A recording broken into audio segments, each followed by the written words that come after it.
I begin with a question. Right, I begin with a question. Glasses, glasses, spectacles, eyeglasses. Does anyone know when it was invented? Anyone in the group?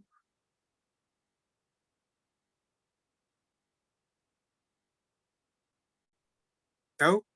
Suppose at a time when the inventor was not able to see Sorry? properly. When the inventor was not able to see properly. And when was that? I was not there that time. Okay.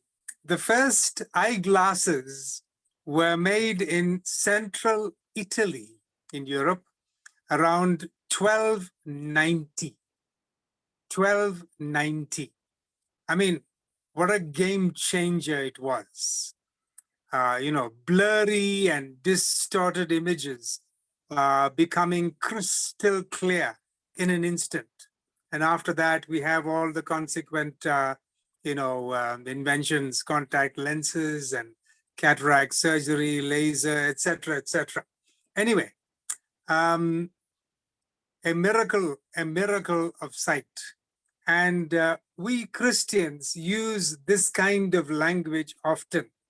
We reflect on the moment of sudden sight. That's why we sing, I once was lost, but now am found. I was blind, blind and I can see. but now I see. That's right. And this is the imagery that makes sense to those who have placed their hearts and lives in the hands of Jesus Christ. We were blind. We were blind to the promise of life, to the purpose of life, to the provider of life. We thought we could see, but only after we could really see did we realize that we could not see, actually, all along. Now our sight is restored, and we can relate to the story of the blind man, the blind beggar, whose story is recorded in the reading that you heard earlier, John chapter 9. Verse 25. One thing I know, I was blind, but now I see. 8 chapters have gone by in John's gospel. There are many other miracles he describes. He takes 12 verses to describe the first miracle in Cana of Galilee. He takes, I think, about 14 verses to tell us about the thousands who were fed with 5 loaves and 2 fishes. But in this miracle, John takes a long time, 41 verses. Yes. So it must be a very important miracle, I think. And, going by the length of time that he takes his own time. And if quantity has any implications of theology, then John chapter 9 contains a very important story for us. In fact, it seems that this story is very significant because I believe this story is our story. And what Jesus did with the blind man then, he is willing to do and continues to do every day, even today. And so let's quickly look at it in the time that we have left with us. Verse 1. As Jesus passed by, he saw a man who was blind from birth. Notice, no one else saw the man. He came into their field of vision, perhaps, but they did not really see him. They saw instead a theological case study. The disciples ask, Rabbi, who sinned, this man or his parents, that he was born blind? They did not see a human being. They saw a topic of philosophical discussion. Jesus, by contrast, saw a man who was blind from birth, a man who had never seen a sunrise or a sunset. The man, we are told, is 30 years old. So for 3 decades, he's been in the dark world. And others might now had learned the craft of sitting by the side of the road, and they had an income, but he had reason to despair due to his blindness. And then everything changes because Jesus saw him. Even more, Jesus saw the reason for the affliction, the reason he was born sightless, so that the works of God might be manifest in him, might be displayed in him. So the blindness was not a consequence of, shall we say, bad genes or bad behavior. It was part of God's plan to reveal himself. And after saying this, Jesus, what does he do next? He spits on the ground. He makes some mud with the saliva and puts it on the man's eyes. Now, did you expect Jesus to do that? A bizarre thing to do?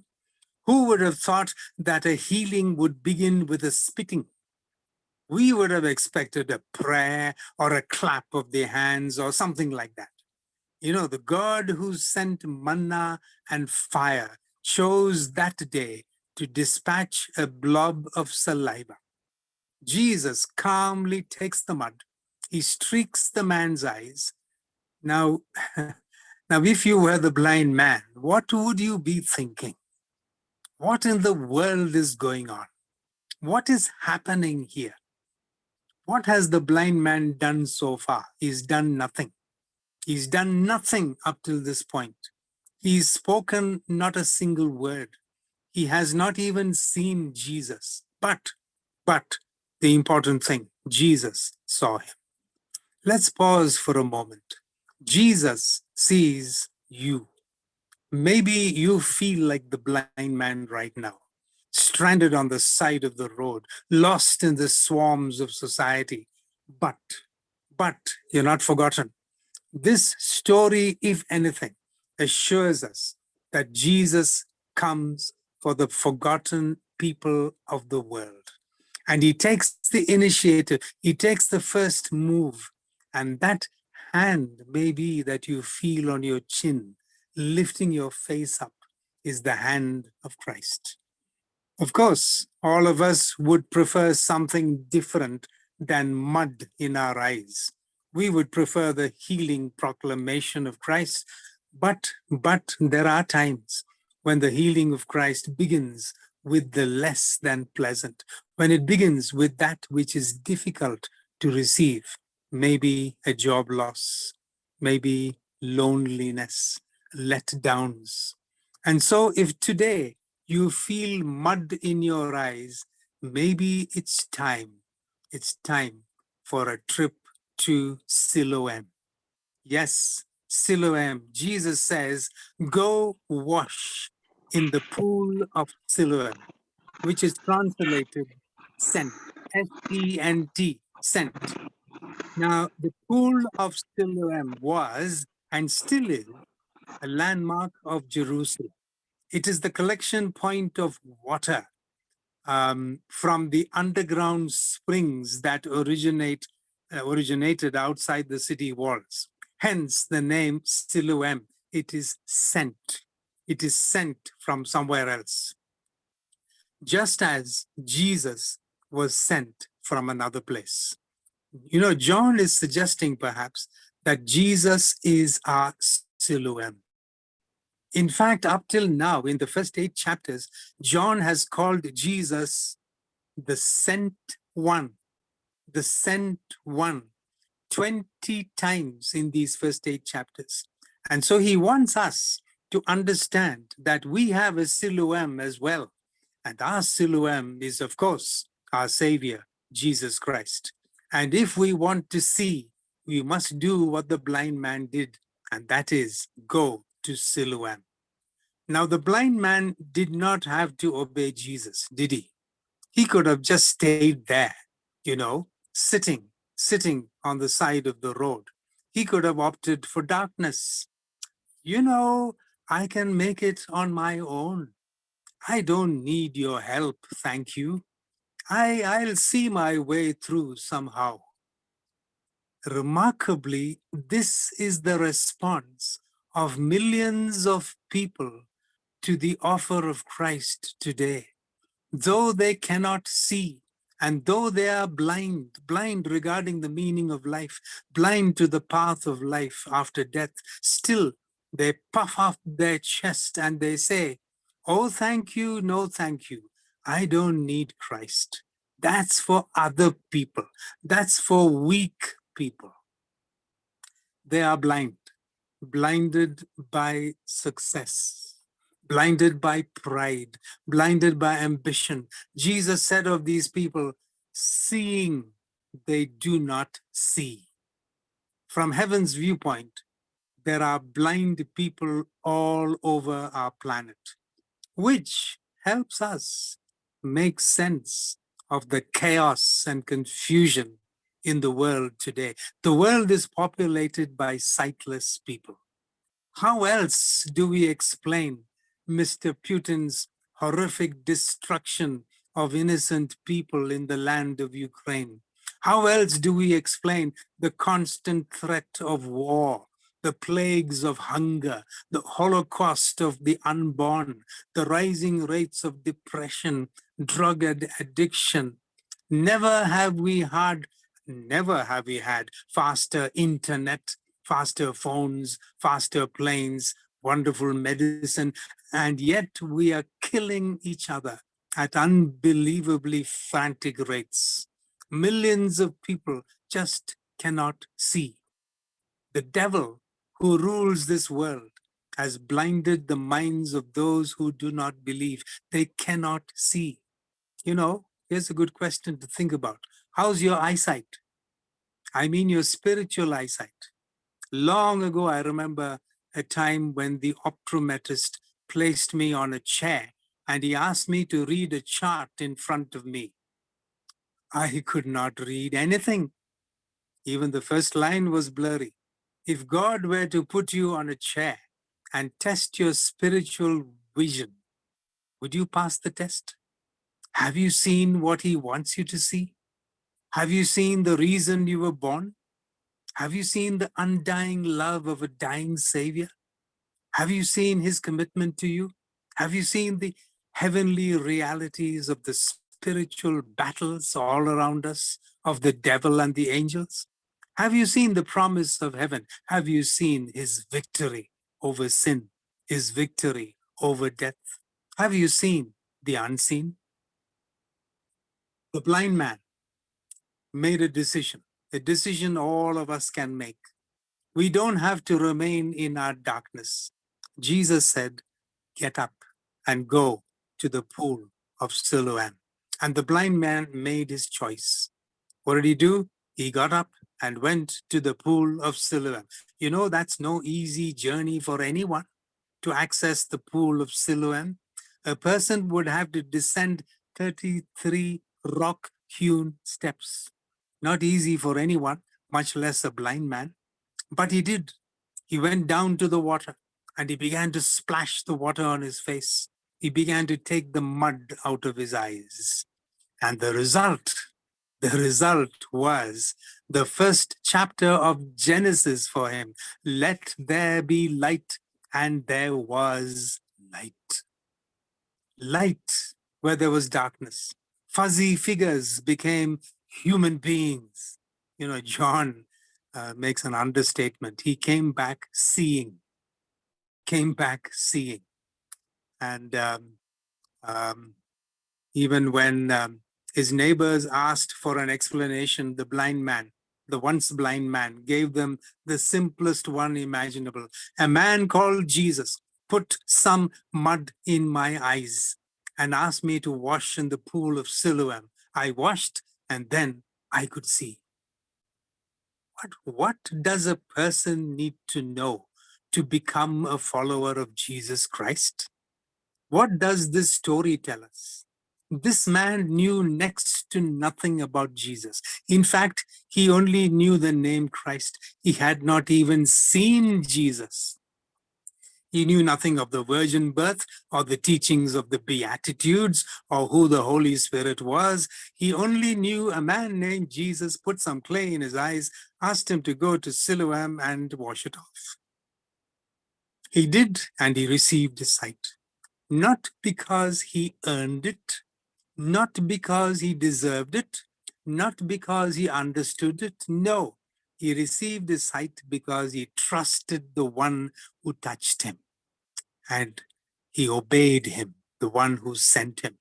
The word for this in the Bible is grace. Grace.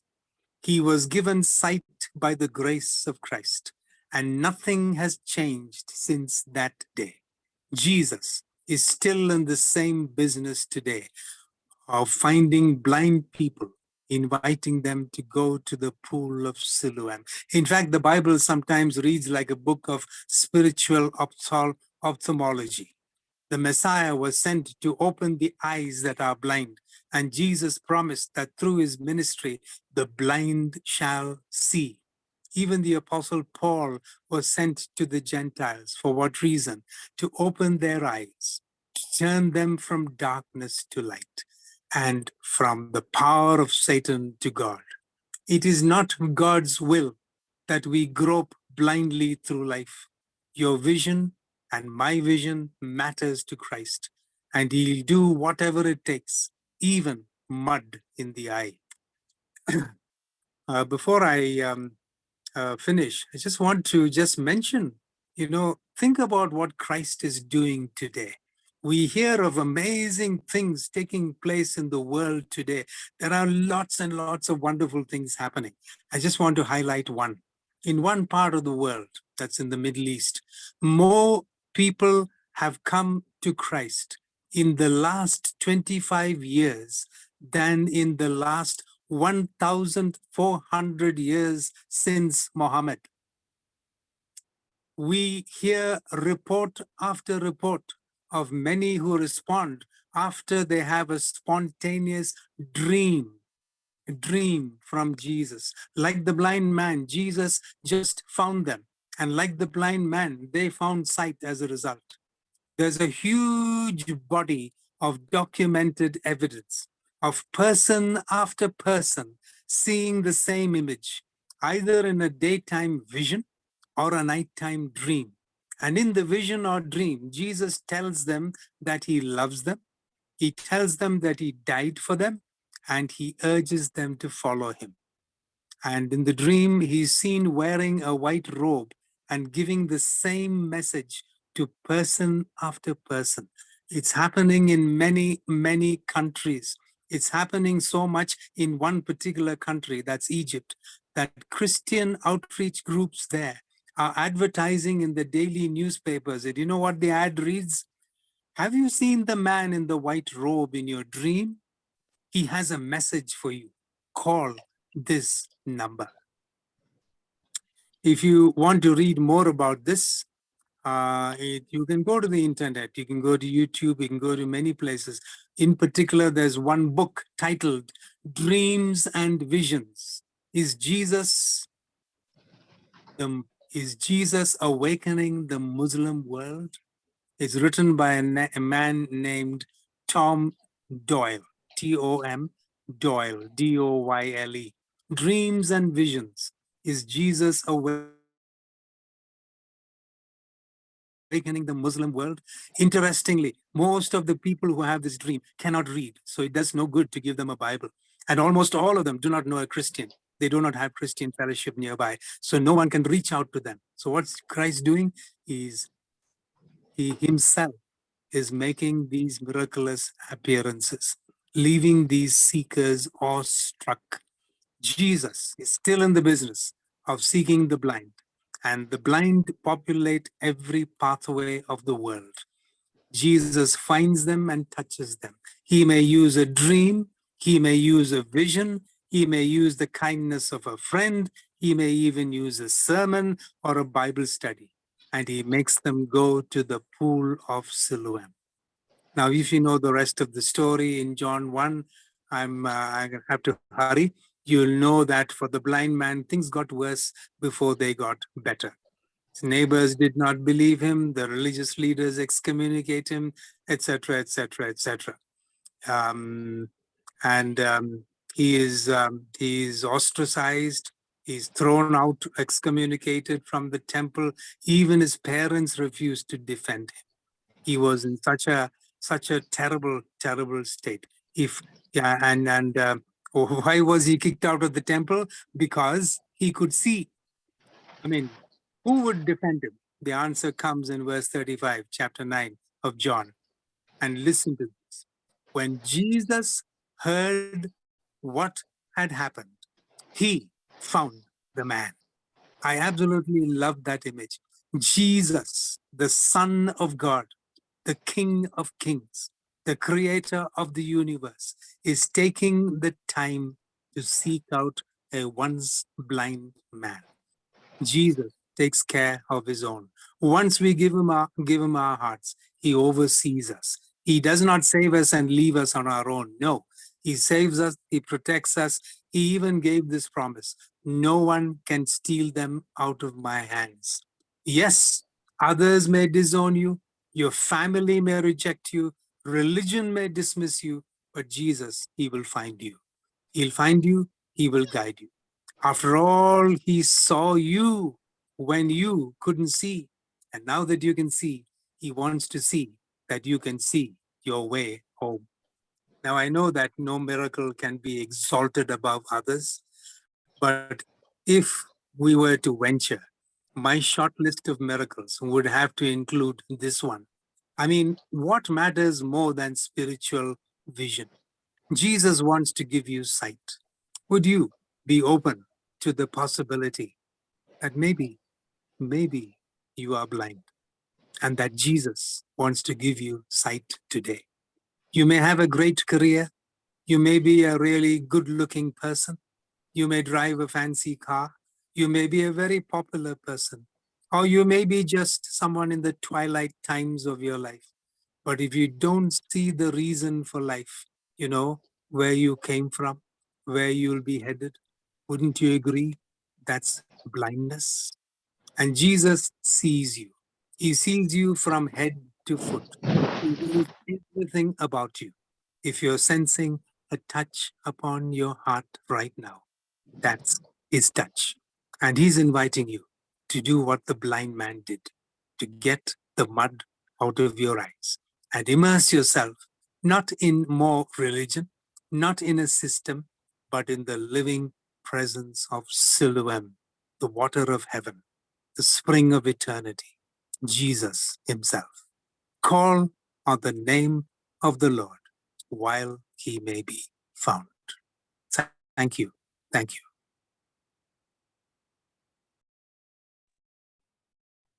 Thank you, Tom, for sharing with us this thoughtful, provoking message.